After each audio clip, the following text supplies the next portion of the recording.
Imagine yourself on the battlefield. The sky is darkened by smoke, and the air is filled with the relentless whistle of arrows. The ground shakes beneath the marching feet of thousands of soldiers, and ahead of them looms a colossal wall, penetrable, guarded by archers, boiling oil, and crushing stones, ready to fall on any who dare approach. And yet there were men willing to go first, to climb the ladder, the cursed ladder of death. What force drove them? What kind of courage or madness compelled them to be the first to ascend the impossible? To understand what motivated these soldiers to climb siege ladders before anyone else, we must dive not only into military history, but into the depths of the human mind at its most extreme limits. Because this question, deceptively simple on the surface, reveals a profound abyss of psychology, honor, desperation, manipulation, and faith. For centuries, fortified cities stood as the ultimate obstacle in warfare. To capture a walled city was to face elite defenders atop towering battlements, often without any form of protection. Siege ladders, long, shaky, and perfect targets for defenders, became the ultimate symbol of courage and martyrdom. Climbing one was often a death sentence, a direct passage into bloody anonymity. And yet, there was always someone who went first.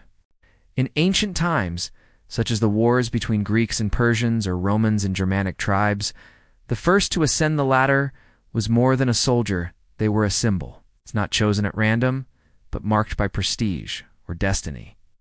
In Roman legions, for example, military glory was one of the few paths to social ascension.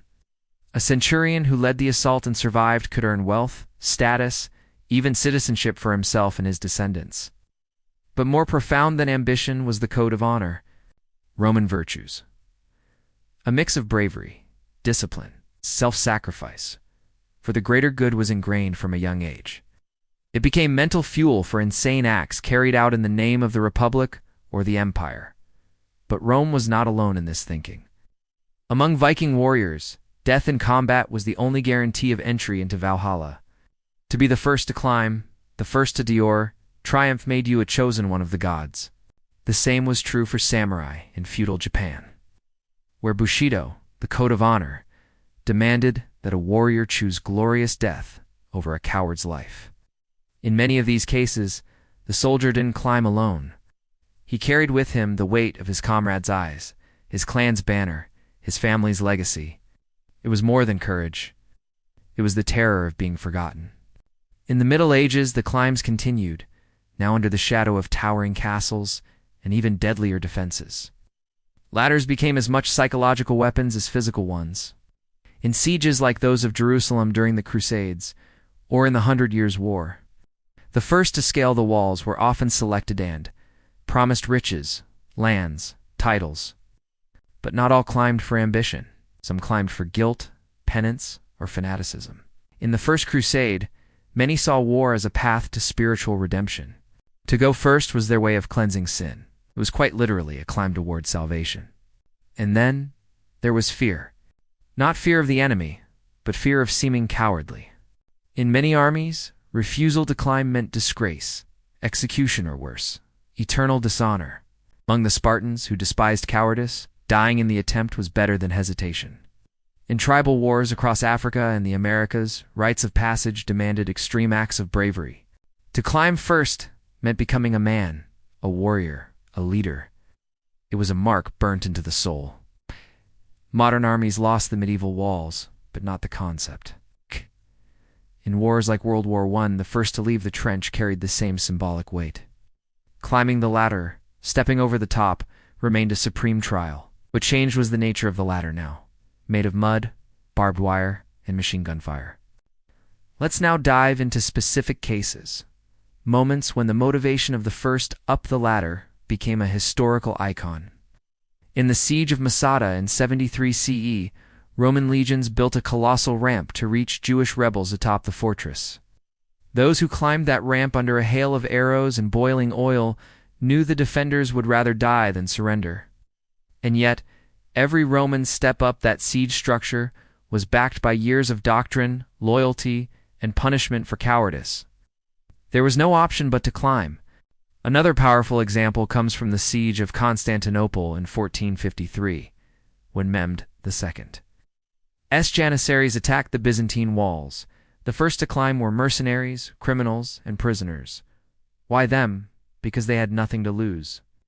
And if by some miracle they survived, their reward would be freedom, money, recognition. That kind of desperation could be just as powerful as heroism, because desperation kills fear. The siege ladder, in that context, became a final opportunity. Perhaps the most brutal example comes from World War II itself. During the siege of Stalingrad, Soviet soldiers were forced to attack German positions with insufficient weapons. Those who refused were executed by their own officers. The first to climb more charge didn't do it for glory, faith, or redemption. They did it because the alternative was a bullet in the back. And even then, amidst all the terror, heroes emerged. Men who climbed because they believed, because they rebelled, because they led. Even in hell there was purpose. There's also a deeper emotional layer, memory, legacy. Many climbed for fathers, for fallen brothers, for destroyed villages. The latter became a personal symbol of revenge, justice, transcendence. More than a weapon, it was an altar. And perhaps that's the secret. The first to climb were, in some way, transformed. Not just combatants, but believers. Believers in a cause, a destiny, a dream. And that belief, however irrational, was more powerful than fear.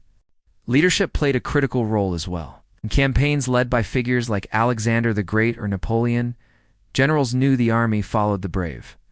Often leaders went first, like Alexander in the Battle of the Malian City, where he was nearly killed scaling the walls alone, or like Prussian officers charging with swords drawn. It was both tactic and ritual.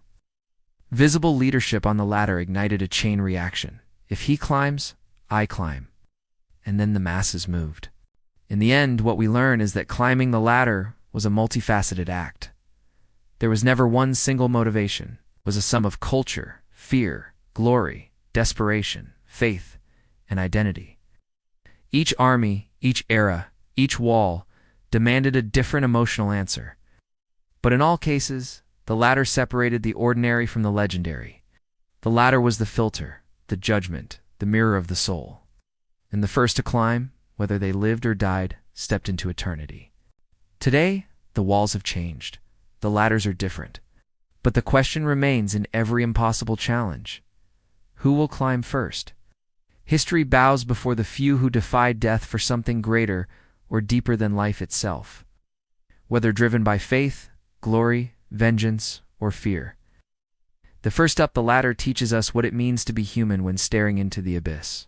If you were moved by this journey into the minds and hearts of those who dared the impossible, don't forget to like, share, and comment below. What would make you climb the ladder first? Your answer just might inspire our next story. And remember, in the battlefield of life, the first step into the impossible might just be what defines eternity.